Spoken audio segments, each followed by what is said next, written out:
E adesso abbiamo Claudia Mangani e Barbara Grassi, recipienti in bronzo dal territorio golasecchiano, uno sguardo d'insieme. Quindi ampliamo ancora una volta il nostro sguardo verso Occidente per completare il panorama. Anche a Claudia 20 minuti.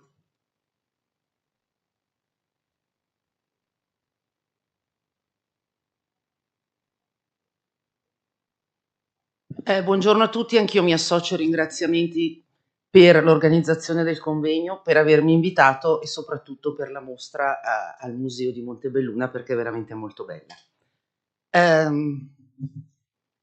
Allora, due parole sulla civiltà di Golasecca, che si sviluppa in diretta continuità con gli aspetti culturali del bronzo finale nel territorio compreso fra il Piemonte occidentale e la Lombardia centro-orientale, fra il Canton Ticino e il fiume Po, con termini cronologici compresi fra il IX e il IV secolo a.C.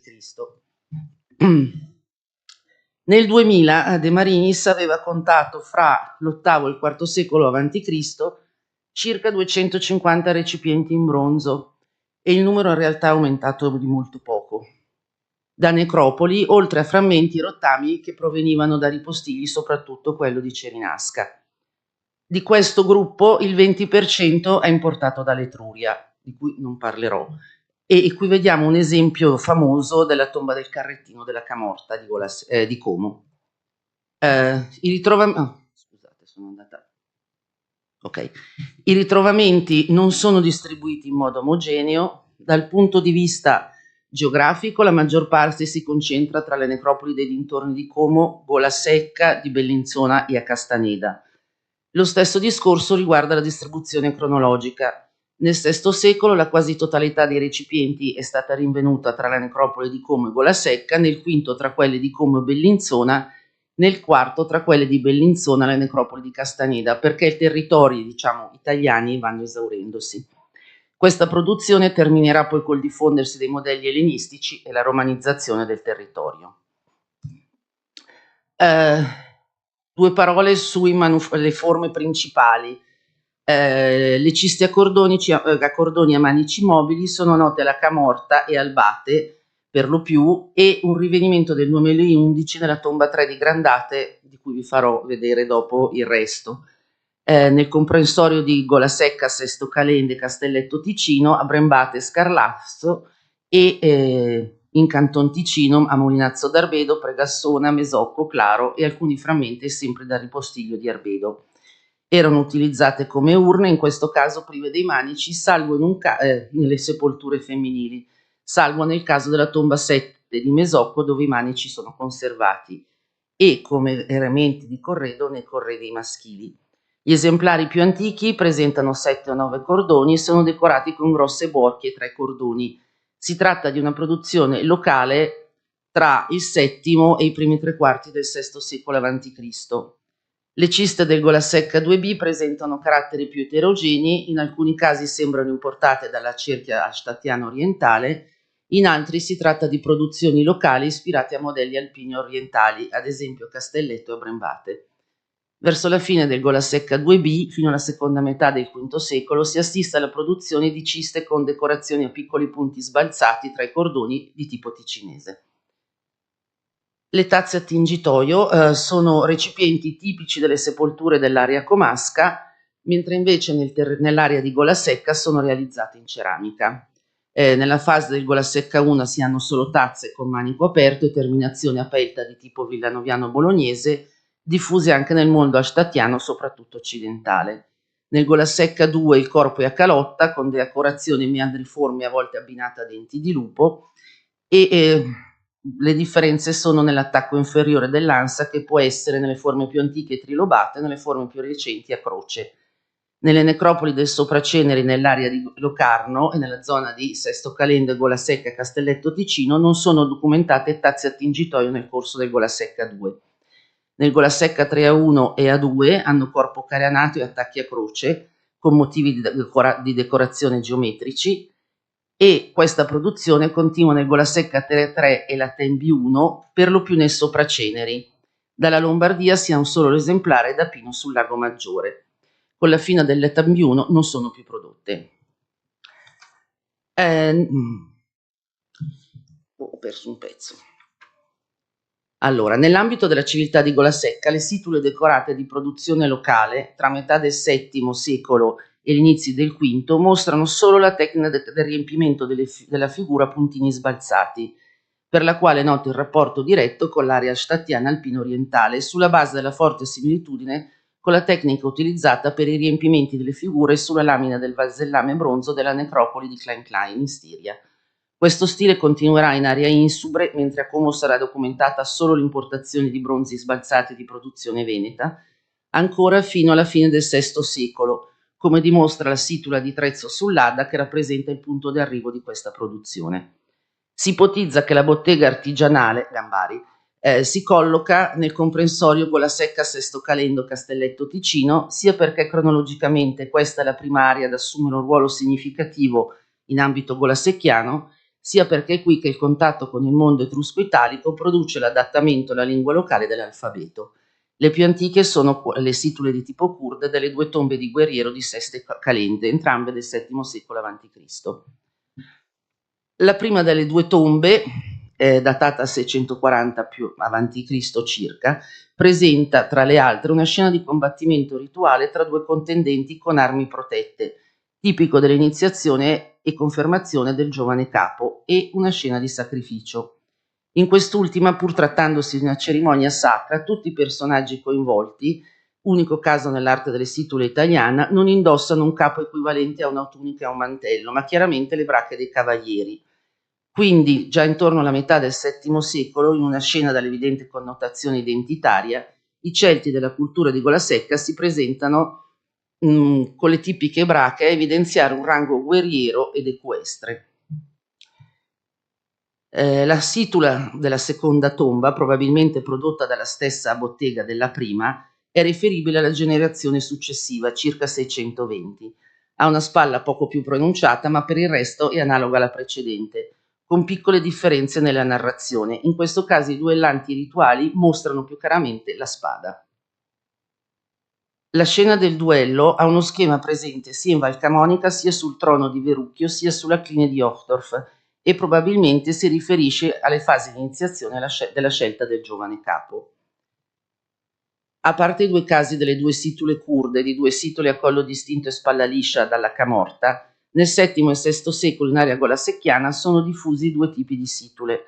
A collo distinto e spalla cordonata, caratteristiche del Golasecca 1C e del Golasecca 2 e che non saranno più presenti a partire dal Golasecca 3A, senza collo e spalla arrotondata che nel corso del VI secolo evolveranno verso il tipo renano ticinese. Sono stati riconosciuti due gruppi fondamentali di situle a spalla cordonata con alcune varianti interne: il tipo albate, ossia situle con due cordonature sulla spalla e anse per il manico con attacchi a pastrina corta. Le situle con spalla a due cordoni compaiono già nel Golasecca 1C, nelle tombe 1 e 2 del 1885 di Grandate, e il tipo perdura nel Golasecca 2A la Camorta e nella tomba 10 di Albate. Le situle di tipo Cerinasca presentano tre cordonature e attacchi a piastrina lunga. Gli esemplari più antichi risalgono alla fase Golasecca 2B, presenti ad Albate nella tomba 14, unica tomba maschile nel gruppo, a Mesocco, mentre tutti gli altri, i più recenti, si datano al Golasecca 2B e sono stati rinvenuti alla Camorta, al Lazzaretto di Golasecca, nella tomba del Tripode di Sesto e nella tomba 39 della necropoli di Cerinasca. Infine abbiamo le situle a spalla cordonata di tipo Trezzo, in realtà sono due esemplari presenti a Trezzo sull'Adda e alla Camorta, e si tratta di situle a tre cordonature ma con doppia ansa per due manici. Per la discussione e la diffusione dei tipi, per motivi di tempo, rimando a quanto scritto dai Marinis nel 1992, che poi è stato ripreso nella pubblicazione della necropoli di Albate.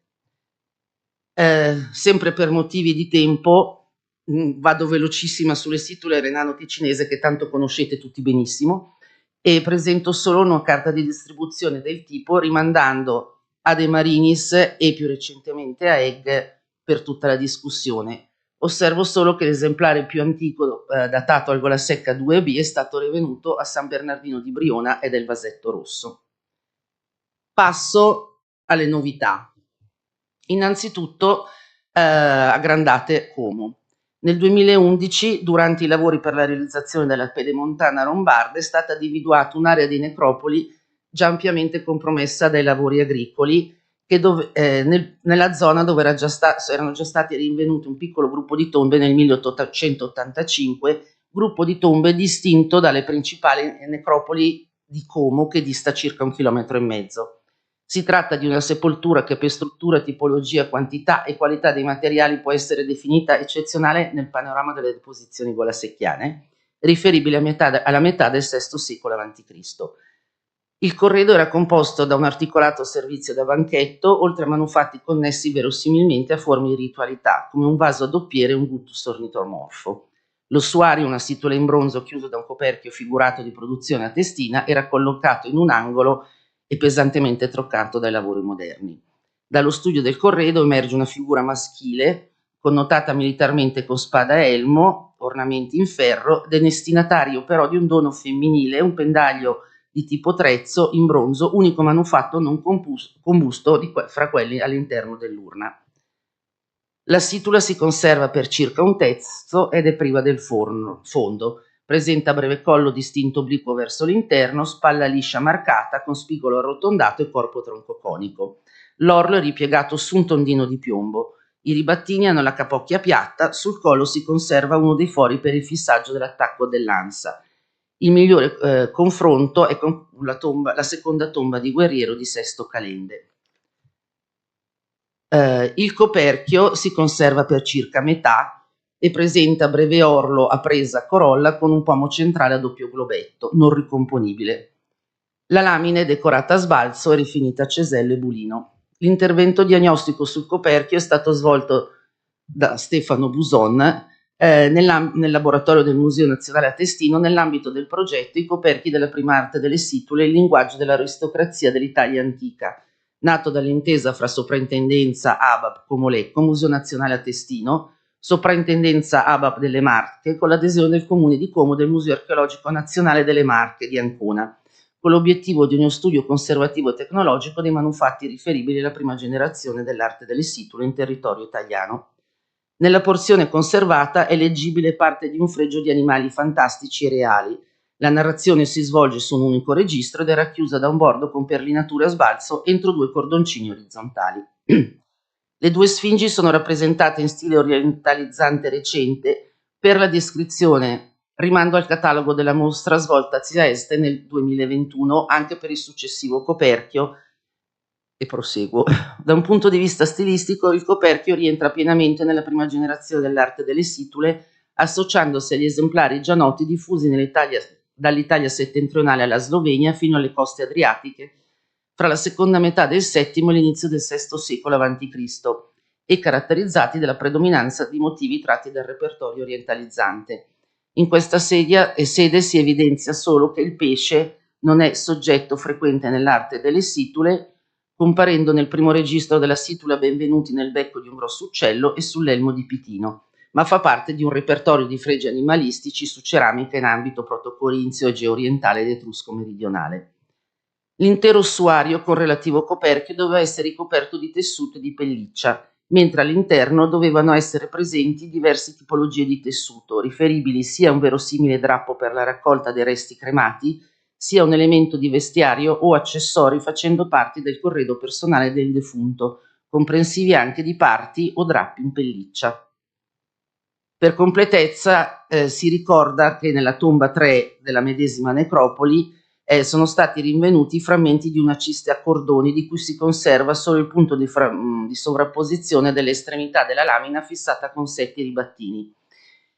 Su alcuni frammenti fortemente mineralizzati si conservano i resti di ossa combuste, che quindi ne confermano l'utilizzo come cinerario, e che era probabilmente vestito per la presenza di resti mineralizzati, almeno in parte di lana. In questa sede si ripropone il coperchio della tomba 1 1885 di Grandate, e anche su questo c'è stato l'intervento di Stefano Buson. Il coperchio si configura come uno dei gli esemplari più interessanti istoriati e rinvenuti in area golasecchiana, con teoria di animali ed elementi vegetali prodotti dalla più antica arte delle situle di Este. La datazione al Golasecca 1C è confermata dalla datazione della decorazione che è attribuita ad artigiani di Este in un momento finale del VII secolo. Lo so.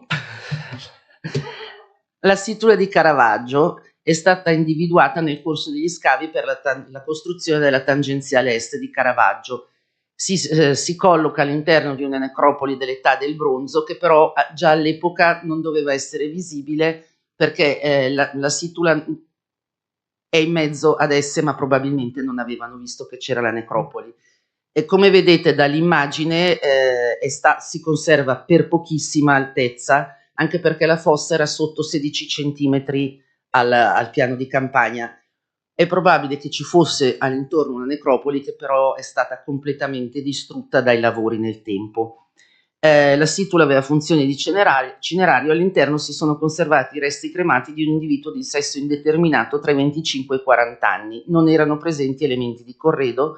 Diego Voltolini, che è qui presente, che ha studiato tutta la situla, a cui se volete fare delle domande fatele direttamente a lui, ha ipotizzato che rientri nel gruppo delle situle renano-ticinesi dopo tutta una serie di studi e confronti. La figurazione rappresenta una forma di cerimonia civile destinata a solo uomini adulti o giovani della comunità, pertinente a un segmento sociale uniforme. Il tema della processione di uomini in abiti civili del resto non è estraneo all'area delle situle, ad esempio sulla situla di Nesazio e su quella dell'Alpago. La situla, in base ai confronti iconografici e tecnologici, è datata entro la prima metà del V secolo. Il maestro artigiano di Caravaggio, in base ai confronti effettuati, prima fra tutti la situla dell'Alpago, doveva essersi formato nell'ambito artistico delle Alpi orientali. Un primo problema che non può essere risolto riguarda il come la situla sia arrivata in possesso del defunto. Nel caso si tratti di un'importazione, si tratterebbe di uno scambio tra personaggi di rango. Se invece fossimo in presenza di un artigiano al servizio dell'elite, si tratterebbe di un oggetto fatto su apposita richiesta. Il secondo punto riguarda invece l'ambito di produzione. Voltolini avanza due ipotesi, una commessa etrusco-padana eseguita da un maestro di formazione alpina gravitante in area padana, oppure una committenza propriamente golasecchiana rivoltasi a una maestranza già circolante in area padana. E questa seconda ipotesi era sposata anche da Gambari. Questa è la novità, perché è appena rientrata dal restauro e uno scavo del 2017 a Gussago, in provincia di Brescia, è un paese che si trova a pochi chilometri nord-ovest di Brescia, ha portato alla luce una necropoli con un numero limitato di tombe e dalle prime analisi sembra che ci siano delle tombe della prima età del ferro e in continuità delle tombe di epoca latenna. Lo studio è ancora in corso e le foto che vedete mi sono state mandate, scusatemi che è partito il timer, da Cristina Longhi per mostrarvele oggi. Si tratta di una situla probabilmente renano-ticinese con piastrina lunga rettangolare, inquadrabile nel V secolo a.C., però i materiali sono appena rientrati dal restauro, quindi sarà necessario disegnarli e disegnare anche la situla. Non la faccio lunga, a questo punto vi faccio vedere le vie di collegamento di Golasecca. Questa cartina è stata elaborata da Voltolini in occasione della pubblicazione della situla di Caravaggio, mettendo in unione tutti i rinvenimenti effettuati. Abbiamo una strada lungo una pedemontana tra Como e Brescia, un percorso viario tra Milano e Brescia e alla fine un percorso che collegava Bergamo con l'Etruria padana.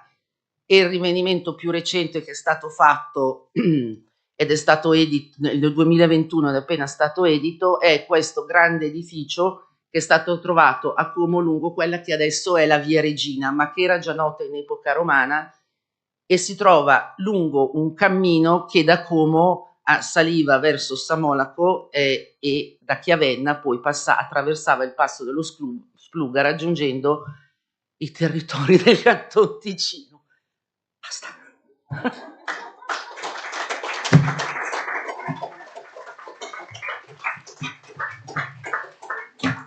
Allora, grazie anche a Claudia Mangani per questa corsa, davvero corsa, ma anche per un panorama molto interessante che ci ha consentito di vedere, no? Questi legami. Abbiamo ribadito ancora questi legami per cui il Veneto e Montebelluna è proprio al centro di una serie di incroci strategici di transito tra Oriente e Occidente, tra Nord e Sud. Quindi non dobbiamo neanche essere sempre finalizzati. Spesso negli studi archeologici, anche in quelli storici, esiste una prospettiva privilegiata che è quella nord-sud, no? Leghiamo o da sud o dall'Etruria verso l'Italia settentrionale, dall'Italia settentrionale per andare al di là delle Alpi. Non bisogna sottovalutare tutti quelli che sono i transiti est-ovest, cioè la volontà di collegarsi ad ampio raggio, e più che ragionare, ultimamente pensavo che più ragionare su direttrici, cioè su linee di percorso, bisogna ragionare su cerchi concentrici, bisogna ragionare su ambiti che si allargano e contatti che si cercano un po' a 360 gradi. Questa relazione di Claudia Mangani ci ha consentito questo, oltre al fatto di averci consentito di vedere delle cose nuove, perché al di là dell'ultima, che è una novità proprio recentissima, come avete sentito, e quindi ringraziamo lei e anche la funzionaria che lo ha concesso, anche tutto questo aspetto più legato al Veneto, no? Dell'arte delle situle nella zona golasecchiana, è un aspetto che vale la pena di valorizzare nel suo insieme. Quindi mi sembra che per tutti questi motivi possiamo chiudere questa mattinata con moltissimi spunti di riflessione e, come in ogni buona giornata di studio, non concludiamo ma apriamo verso il futuro. Adesso Emanuela Gilli.